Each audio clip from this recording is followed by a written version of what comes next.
would like, if I may, to take you on a strange journey. Hello, everyone, and welcome to another edition of Real Estate Realities with the Rebel Broker. My name's Robert Whitelaw, and I am the Rebel Broker. Licensed real estate broker in the state of California, member of the National Association of Realtors. But please, don't hold that against me. Welcome to it, folks. I appreciate your patience with me as, unfortunately, shows are getting skipped here on some days. Things are really coming down to the crunch on my home project. I'm finding that as the date draws near in terms of work starting, that things are getting tight. And I'm having to do a lot of things. I'm doing this. I'm doing what you would probably do. I'm trimming where I can in terms of keeping costs down. I am acquiring my appliances, all these other wonderful things. And I'll tell you, it is sucking down way more time than I originally budgeted. I guess we can just do a complete update on what's going on with that. Before we do, though, let's remind everyone how to get in touch. The best way to reach out is through the website at therebelbroker.com. Once you're there, click the contact link in the menu bar, and you'll be able to send along any ideas, suggestions, observations, questions, whatever you may have bouncing around in your wonderful brain.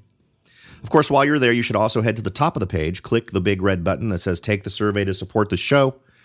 Once you do, provide the same email address both times you're asked, answer a handful of demographic-style questions, and voila, you have helped support the show, which I appreciate. And to show my appreciation, all those who jump through those hoops will be added to a list of folks that I am drawing from every month to win a $50 Amazon gift card. That's right. You're helping me, so I'm giving back by handing out $50 every month. And I pick the winner from the list of folks who've gone to the trouble of filling out that demographic survey. So head on over there and give it a go. The next drawing will be not that far away. We're doing it once a month, and we're going to do it in the first couple of weeks of May next. I don't even remember how much we've given out so far, 400 or 400 and something or whatever. Congratulations to the folks who've won, and good luck to the folks who are yet to win. Finally, if you would like to join the Rebel Underground, sort of an exclusive little club. No rings, no secret handshakes, no jackets with funny patches on the back, but you do get access to exclusive content. And right now, that is pretty much summed up as a great little video that I put together for how to drill down in from a larger metro level of interest in the community in terms of figuring out where you want to make your next purchase to being able to drill down to a more local area, all without ever leaving the comfort of your desk. You can do all of this online. The next video in that series is going to be focusing in on analyzing a specific property. You get to an area, you find some homes listed that sound good, then you plug in numbers and start figuring out if it actually makes sense to do. That's the next thing on that list of things to do, and that's only going to be available to folks in the Rebel Underground. As I have said many times before, I would love to get someone who's in the Rebel Underground to do a little spot for me. You don't get pestered. I don't sell your information. I'm not pinging you constantly to buy this or go do that. I think I've literally sent out 2 messages so far since I started the Rebel Underground, I don't even know, 8 months ago. And one was just to welcome you to the group, and the other was to say, guess what? Here's some free content. So there you go. I'm not here to abuse you. I'm honestly here to just try and give you tools that are going to help make things easier for you as you move forward. No guarantee I won't try to sell you something later. I may come up with something. I may come up with some harebrained idea for something I want to sell. Maybe I'll write a book. I'll finish that book I've been talking about, and maybe I'll offer it for sale through there. But I'm not out there to abuse you. So there you go. Full disclosure. So the situation, and this is one where I've got some good little tips, I think. As I've said, I have been peripherally involved with folks who do what I am doing now for over 2 decades. I mean, I've helped advise people on what they should do, how they should move forward. I've been involved as a real estate guy when folks want to do the investing thing and make decisions on how to remodel their home or do a flip or whatever. And I've always enjoyed doing it. But this is really the first time I've done this which shares a lot in common with what you might do in a flip. So I'm remodeling parts of my property that I feel drag it down the most. I have a kitchen that's pretty much with a few changes, mostly original from the 70s. I think it probably got a new countertop in the early 90s, one of those Corian countertops. Those were very popular in the early 90s. And I think it may have gotten an oven upgrade at some point. But in any event, all old stuff. It all cries the 70s, and it had to go. So I went out and I looked up all the wonderful things and actually re-looked at things I've shared with you on this show and decided to go with a white kitchen with stainless steel appliances because statistically that is still what is satisfying the largest number of potential buyers. So in order to do that, I've been, and some of those things had to get bought before work could start in the kitchen. Now, including that whole cabinet redo thing that I'm doing, we're also replacing the countertops. So in order to replace the countertops, the sink has to physically be here and the cooktop has to physically be here for both, because those two things, they need to drill holes for those things to fit. And of course, since I had seen that the sink I wanted was available from both Lowe's and Home Depot, I thought, no worries, I'll just go get it. Well, then discover it's not actually available in their stores. It's only available online. So then I started doing some searching and discovered I could get it from a different provider for about $100 less. And that worked out fantastic. So in terms of trimming costs, when you find the exact thing you want, now I found an exact sink that I wanted. I found an exact cooktop that I wanted. And I found an exact oven, microwave combo thing that I wanted. I take that part number and I go search the internet in general. And boy, do you save money doing that. So and a refrigerator. I'm also getting a refrigerator. So the refrigerator I just purchased, the sink arrives tomorrow. No, the cooktop arrives tomorrow. The sink arrives Monday, and Tuesday is when the guys come in to do the new countertop. So, with all that stuff in hand, everything should be fine. I was able to save through searching more, through not just going with the main distributors, right, or the main places people go. I was able to get way better prices on all of these things. I think my refrigerator was about $900, and I wanted to get a specific kind. I wanted to get one of those French style ones because of the limited space in front of the refrigerator, and those half doors that open up at the top and the slide out shelf on the bottom. Attractive. I liked it, and I'll have the option of either taking it with me or leaving it with the house. I'll probably just include it with the house to make things easy. The sink, as I said, by going internet and really doing a search there, saved about $100. Cooktop, same thing, saved about $100. Big savings on the oven and microwave. If you were to just go to the big sellers on these things, you'd be spending about $2,000 to $2,200 for the one I particularly picked. I'm going to be paying $1,700 for a brand new unit. Now, let me also suggest something else. If you want to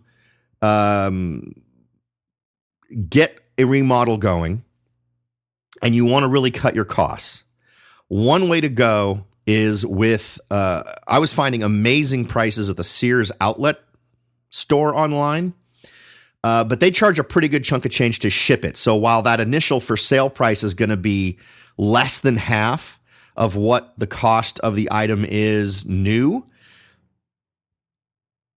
they are charging anywhere from $250 to $350 for shipping. So depending on what the price range is, it may or may not work for you. My solution to that problem, if I was doing this all over again, if I had planned this earlier, in retrospect, what I would have done differently, because it's surprising the number of really good stuff that the Sears outlet place has, and all of these have brand new warranties. The only thing is that they may have cosmetic problems on the outside because they're just refurbished, right? They're refurbished product. But there are photos of the exact item you're going to buy included on the website. So if they say there's a dent, if they say there's a ding, you're going to see photos and be able to zoom in on those things and see how big of a deal it is for you specifically. And if I was doing this all over again, I would have cherry picked the items I'm going to buy. I would have tried to get them all at the same distribution center And then I would have taken my truck, I would have driven out and picked them up myself and saved myself the $250 per item to get it shipped. I think that'd be a fantastic way to do it. There's also you can also look on Craigslist, which is a little bit more spotty in terms of being able to find stuff, and it would be something you'd want to do if you have a remodel planned months and months ahead. Figure out exactly what you want to do in that remodel now, and just start really searching now for the things that you need to get, and go with some of these options that might take a little bit longer. I was stunned at how much I was able to save when compared to Home Depot and Lowe's. And even if you don't want to go that far, even just comparing Home Depot and Lowe's to one another, I could have saved $100 buying the sink, for instance, at Lowe's versus Home Depot at this time. But I ended up being able to save even more from that, buying it again from a different online seller of these particular bits and pieces.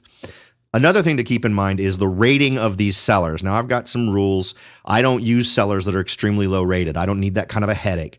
I'm actually a little bit paranoid about my sink not arriving until Monday because the next day is the day it's got to be there, or they won't be able to cut the hole and mount it. So I am a little worried about that. But we're heading down the road, and we're going to get there. The next thing on the list is stuff to do yourself, right? One way that you can save money is to do as much of this work as you can on your own, so that you're not paying a tradesman or a company $100 an hour, whatever it is they're charging, to come out and do that work. And I've done this before. I've helped folks out with remodels, clients with remodels, by volunteering to come over on the weekend and do demolition work on their property with them. I love demolition work, or at least I always have. It is fun to beat the heck out of a house. And so it's been a long time. It's probably been 15 years since I helped anyone out with a demo, but I'll be doing my own. So I'll be ripping up my own countertop over the next few days. And I'm going to be doing it kind of in a segmented way, because remember, I still have 3 children in the house that I have to manage up until we get the new countertop. And things to keep in mind, and particularly in my case, the cooktop that's currently in my countertop is electric, and it's got 220 coming to it. That is not something you want to mess with as an individual unless you at least have some kind of an idea of what you're doing. And for me, I feel comfortable doing it. I'm going to go down. I'm going to turn off the breakers. I'm going to make sure there's no current coming to the thing. Then I'm going to feel comfortable disconnecting it, pulling it up out of the countertop, and tossing it. It is a 1970s original downdraft Gen Air, and it is on its last legs. I've actually been fixing it over the last year just to keep all the burners working. Done with it. Glad to see it going. I'm upgrading to gas, so it'll be a gas downdraft cooktop once we do the upgrade, which is why did I do that? Statistically, gas is preferred. The sink, that's obviously going to have to get disconnected. And let me suggest that you always check way ahead of time on whether or not everything's going to be easy to do. Now, clearly, if you're going to be replacing a sink, you need to turn off the water supply, the hot and cold water supply underneath the sink. Now, last weekend, I went under there and checked to see what the situation was, and discovered both of the valves for the hot and cold water are frozen. And I don't mean frozen like cold frozen. I mean frozen from hard water.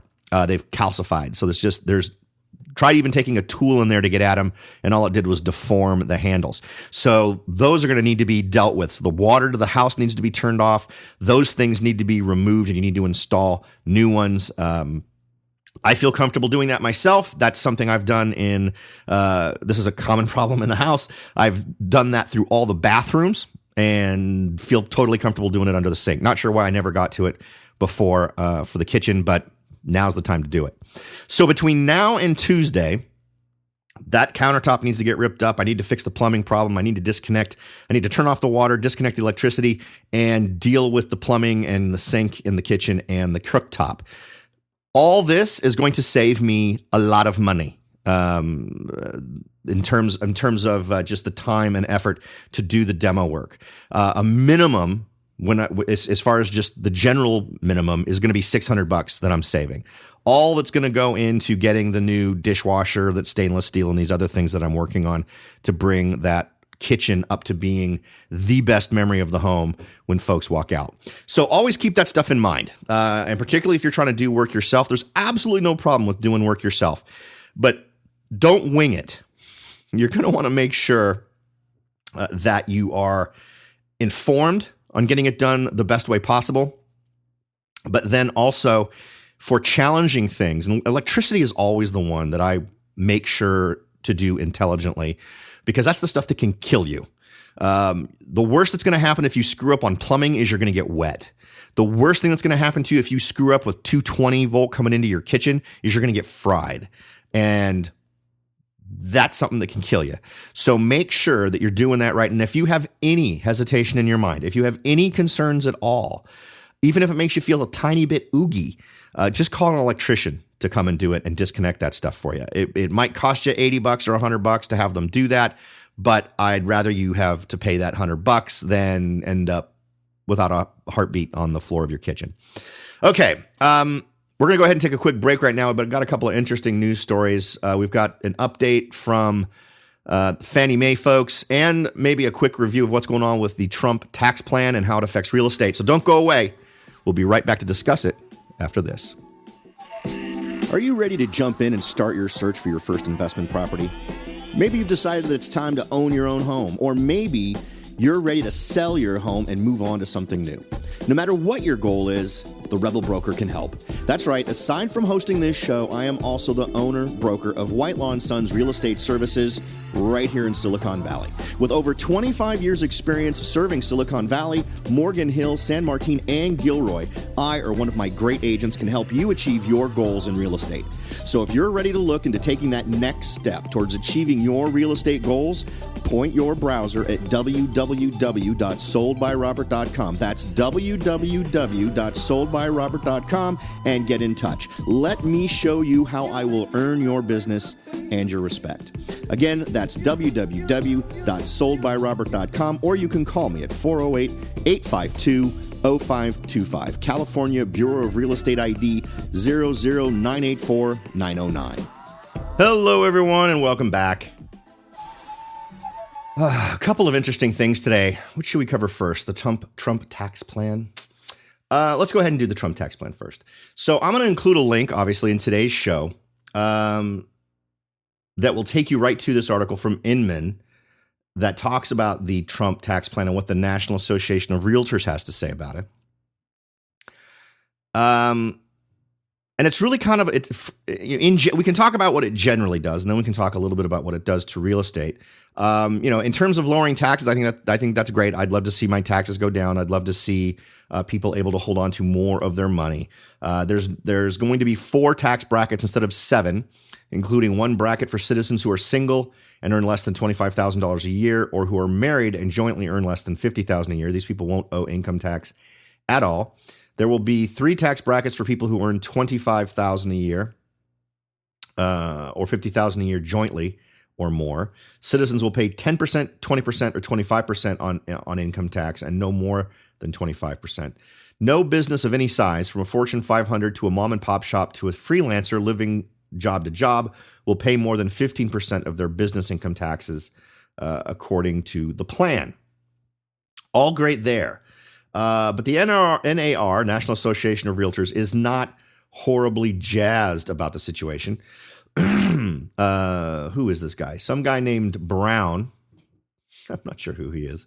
He's with the National Association of Realtors, though. Where the heck is he? They mention his name without giving him a full introduction here. It must be further up. Here we go. President William E. Brown, who wrote today, while the president's tax proposal released today is well-intentioned, it's a non-starter for homeowners and real estate professionals who see the benefits of housing and real estate investment at work every day. Now, I've gone through and taken a look at what they seem to be most upset about, and frankly, I don't see it having the impact that they're talking about, or at least that they seem to think is going to happen. It may threaten things like the 1031 like-kind exchange, which represents a ridiculously small number of transactions. I'm sure a lot of folks would be upset that may not be something that can be done. So there's that, but effect on the market in general, I honestly don't even see people who would like to do a 1031 exchange deciding not to do a 1030, deciding not to go through with a real estate purchase because they can't do the 1031 exchange. They may modify how they buy and what they buy and the circumstances, or maybe even where they buy, but I don't see folks deciding to not buy. For those of you who've done 1031 exchanges and love them, I get it. I think, though, if we're really honest with ourselves, that represents a relatively small segment of the market. State and local tax deductions, which, quote, make homeownership more affordable, according to him, are being targeted by the new taxes. He goes on to paint a bit of a picture that seems a little bit overly dramatic to me. He says, quote, those tax incentives are at risk in the tax plan released today. Current homeowners could very well see their home's value plummet and their equity evaporate if tax reform nullifies or eliminates the tax incentives they depend on, while prospective homebuyers will see that dream pushed further out of reach. Now, what seems to have them most upset, that I think is debatable as to whether or not it's a bad thing, is that it reduces, it would eliminate many tax incentives, including those for first-time homebuyers. They also plan to reduce or eliminate loopholes used by the very rich and special interests made unnecessary or redundant by the new lower tax rates on individuals and companies. So presumably the reductions and loophole eliminations would help pay for the tax cut without causing a deficit. And again, I don't think that what we're seeing here is something that would dramatically affect the amount of demand that's out there, or in the context of what we've talked about before. I don't have a huge problem with the incentive programs that they're talking about going away, because let's pretend what he says is true. Well, in that case, it would reduce the number of buyers out there. And if it reduces the number of buyers, remember, that was the other side of the equation we talked about last week, that if we could reduce the number of buyers, the market would actually tend to normalize, or not normalize, would tend to flatten. It would tend to the cost would tend to go down. The crazy buildup, the almost frenzied increase in properties would tend to go down if we started to see that demand diminish. Now, here's the honest part of this. None of what this person is saying is going to happen. These changes, while they might nibble around the edges, aren't going to have much of an impact. And as always, whenever we get statements from the National Association of Realtors, or any association of realtors, my first instinct, whenever I'm reading what they're saying, is, as a group that sees its financial benefit wrapped up in how many real estate agents there are, anything that even slightly nibbles at how many agents are likely to want to become members of the National Association of Realtors, which means every agent, right? Virtually every agent has to join the National Association of Realtors to be effective at marketing your home, because that's the only way they can access the multiple listing service. So, of course, they're going to always lean on the side of policies that keep prices high enough that more realtors are joining in the business, because that's how they're going to make their dues, right? So I don't think any of this is a big deal. I think that I'm anxious to see more, to see what goes on with this. Now, the general statement from Trump, they've got a copy of the PDF here. That isn't the program, but it's sort of a blurb in the form of a PDF. One other cool thing here for those of you who are talking about who in terms of property concerns, this is a big thing I know for farmers. They're going to get rid of the death tax.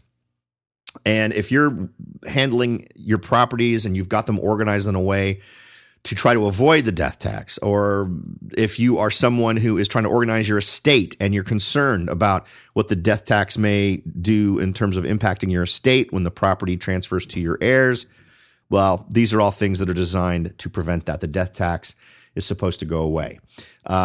You can check all of that out. Go to my website, therebelbroker.com, check out the show notes, and you'll be able to check out the article that we were using today to discuss what's going on with the taxes. So we're just going to see what happens next year. I know that I'm not the guy to ask about how enthusiastic I should be about paying taxes right now, because I just wrote a check to the federal government that made me want to cry. So anyway, there's that. Now, next up on the hit parade here, this is one that our buddy up in Sacramento, one of our big listener in Sacramento, who I'm currently working with, he's running the searches for me. The product. God, what is wrong with my mouth today? He is helping me do my search for real estate properties in Sacramento. And he forwarded this article to me. I had just actually been reading the article about 10 minutes before he sent it to me. So we were sharing the same brain there for a while. And it's about Fannie Mae. Fannie Mae has announced new programs to break through student loan roadblock. Now, in the context of Fannie Mae, what is the student loan roadblock? Well, the student loan roadblock would be this idea that you shouldn't be able to borrow hundreds of thousands of dollars if you're already burdened with hundreds of thousands of dollars in student debt that you're having trouble paying. So there you go. There's a little context. What's interesting here is this feeds into a lot of the things we've talked about being concerned about how debt is being managed and what's going on with this stuff. I've talked to a lot of folks since we started talking about the assumption on the part of a lot of students that their loan debt is going to be forgiven as it relates to their education. Well, I got bad news for them. That is the only debt from which you can never get out from under. If you declare bankruptcy, if you do any of these things, the only debts that don't get erased are your student loans. I don't see any real world scenario where those loans just get forgiven. That would be an extreme act, and it would be something we should all get very worried about if someone starts talking about doing it. And it's very different. So a lot of folks have brought up to me the New York thing, where New York is now planning to give free education and require, I guess, that folks work for the state for some period of time afterwards. I'm not sure about the details. I don't pay much attention to what's going on in New York. But I don't think that will end well either. And again, it's not going to be a retroactive thing. It would be just from that point on in New York. Now, let's go ahead and talk about the three ways that Fannie Mae is trying to get past the student debt roadblock. First is the student loan cash out refinance. And this one is the least annoying of the three. However, I would like to know a lot more about this one. Now, it's called the student loan cash out refinance. And my understanding of how finances tend to work would that if it works the way I am hoping it works, there would be no need to actually have a program. You just do it, right? In my world, if I'm doing a student loan cash out refinance, that would imply to me that I am borrowing against my current equity in my home to pay off my student loan, right? That's what it sounds like, right? I get the feeling it's written to sound like that, and that's not what it is at all. Because why would you need a special thing? You'd simply go to your bank and say, I'd like to refinance, and I'd like to take out up to 80% of the value of my home and pay off my student loan. Okay, we have that. It exists. It's a loan that exists. So the fact that Fannie Mae has to come out and say, hey, we've got this thing that is being positioned and phrased as if it's a thing we all know and love concerns me, because since they had to create a new thing, this is clearly not the thing that we think it is. It offers homeowners the flexibility to pay off high interest rate student debt while potentially refinancing to a lower mortgage interest rate. So the way this is phrased, it makes me think, see, this is what I don't get. So this would assume that somebody already has a house and they're getting out money to pay off their student loan. And if it only goes up to 80% loan to value ratio, okay, great. We're all still conventional. So my feeling is that it breaks some of that rule setting that we assume would exist for a refi. My guess is that whole 80-20 thing may go out the door.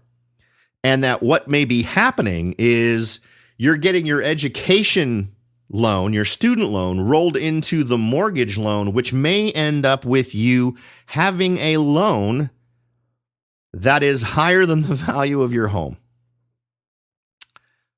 I have absolutely no evidence. This is the first time I think I've done a show where I have absolutely no articles to point to to say, here's the facts of what I'm talking about. But that feels like the kind of stupidity that we would get from something like this. Stay tuned.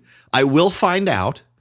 But that's what it feels like. If it's not that, fantastic. I'm okay with that. I'm okay with a refi that simply rolls your student loan into your mortgage, but you're still at a reasonable loan to debt ratio, right? I'm okay with that. And I think most of you would be too. It's a responsible way to restructure your debt if it's lower interest, just extended over a much larger period of time, right? Now, something else interesting to note is this is not necessarily a new program. This has actually existed since November of last year. It was sort of being test rolled out with a bank called SoFi, and now they're just expanding it. But they've also, according to this, as they mentioned casually without giving any details, modified it and updated it to broaden its scope. So we'll see. Quote from these folks is, "We were really testing market reception with the student loan cash out refinance program. And we got a lot of interest from consumers and a lot of interest from lenders who wanted to have access to this same type of program. The market reception was such that we were really confident this was needed." Questions I'd love to get answered about this is, of course, the taxpayers are on the hook for this. The taxpayers are on the hook in any case depending on the type of student loan that it is. But does this convert a normally not backed by taxpayer dollars student loan into a now backed by taxpayer loan when it gets rolled into this Fannie Mae thing? Is it a full rolling, or is the lender now does a huge chunk of cash go to the lender on the student loan, and then that amount is just rolled into what's currently owed by the borrower for purchasing the home? Or is this a situation where the loan continues to get serviced by the lender on the home? I'd love to get more detail. I'm guessing that there's some hinky stuff in the details. It has that odor, particularly when there's so little detail given in the news items about it or the releases about it. It just makes me wonder. And that's the tip of the iceberg. The rest of the iceberg on step 2 is debt paid by others. This widens the borrower's eligibility to qualify for a home loan by excluding from the borrower's debt to income ratio non-mortgage debt, such as credit cards, auto loans, and student loans paid by someone else. Of course, that means these are still in that person's name. Ultimate responsibility for those loans is theirs, but somehow they can simply check a box that says paid by others. Again, I'd want more detail on that. I think this is fundamentally a bad thing. It would seem to me that if they are saying that this is being paid by someone else, that person would have to sign a piece of paper saying, not only do I say I am paying it, but I say that I am going to be willing to continue to pay it. It would seem to me that they would have to insist on this third party assuming the loan. If you're simply not going to count something, but then again, this dovetails in perfectly with all the other stuff we've talked about, right? The stuff that's going to happen in July, which I'm not going to get back into the details of it, but in July 1st, we're seeing a change in how credit ratings are calculated. I'm going to remind everybody about that. We talked about that about a month ago. The third item on our list is student debt payment calculation. It makes it more likely for borrowers with student debt to qualify for a loan by allowing lenders to accept student loan payment information on credit reports. Okay. How that isn't a thing already, I mean, it seems to me that whatever debts you have, whatever you have to pay every month, needs to be part of your credit portfolio. See, this is what concerns me. You read all of these things, and there is such a tiptoe ballet thing happening with the words that are being used, that there's this feeling of a deception through omission kind of thing, where they want to leave you with the impression of something where something else is actually happening. Borrowers with student debt to qualify for a loan by allowing lenders to accept student loan payment information on credit reports. So, in other words, the person hasn't defaulted on their loan. And because they haven't defaulted on the loan, they want that to, I guess, to count towards increasing their credit score. But since their debt to income ratio is already screwed up, I'm just not real sure that this is good news. There's some creepy stuff here. Again, we'll have to get more information on it. I did a quick Google before I did this show. I found another article that just talked about that first option, but again, gave no specific details on how the program actually works. But again, whenever they tend to omit that stuff, that's the stuff that tends to leave me a little bit concerned. Okay. I hope that that's been interesting for you folks. This is one of those ones that leaves me scratching my head once we've talked about it more than other things. Hopefully for you, it's left some interesting things for you to think about, maybe to consider what kind of an effect you think that the tax changes under the Trump administration are going to mean for you. Another interesting thing. Now, we talked about what would be a good thing in terms of allowing corporations to repatriate cash back to the United States from overseas. And we talked about the downside of that as well. If there's trillions of dollars in money floating around outside the United States that corporations don't bring back into the United States because they're concerned about the taxes they have to pay when they repatriate it. The Trump administration is talking about doing a one-time window where that amount will be dramatically reduced. Now, the upside is that means there'll be lots of money floating around here in the United States and hopefully getting spent. The downside is it contributes to inflation. Remember, inflation is the invisible tax. If you have $1 in your pocket, it is one of millions and millions of other dollars floating around in the economy of the United States.